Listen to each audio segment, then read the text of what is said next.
Best waiver wire pickups for week 5. And at 1, we'll start with Woody Marks. Love what he can bring on a weekly basis. The 28 fantasy point breakout game. And there's no guarantee Joe Mixon looks like himself, even if he does come back. And there's been no word about how he's progressing and if he's going to play right away. I mean, the snap percentage, we knew this breakout was coming because the snap percentage was increasing week by week. Rostered in 33.3% of ESPN fantasy leagues. I have him in this one league.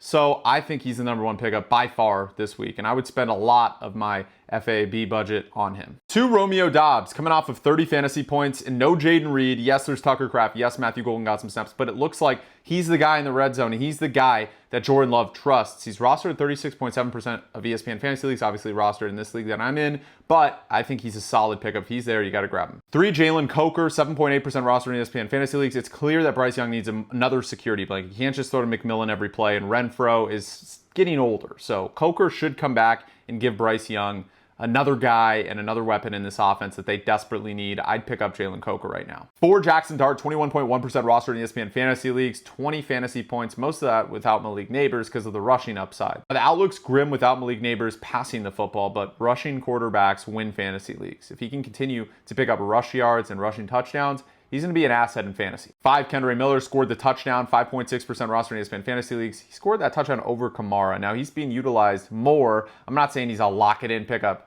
but, you know, he is a guy that can be productive on a weekly basis. 6, Armani DiMercato, and it's because of the touchdown production. Now, it's obvious Trey Benson is a workhorse running back there. I think it was 74% of snaps, but DiMercato got the touchdown, Benson didn't.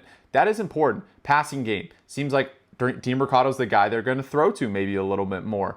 Could be a nice stash, 2.5% roster in ESPN fantasy leagues. 7, Jalen Tolbert, 2.4 rostered in ESPN fantasy leagues. Now, this is a guy who's coming off of 10 fantasy points, had that crazy catch without CeeDee Lamb over the next few weeks.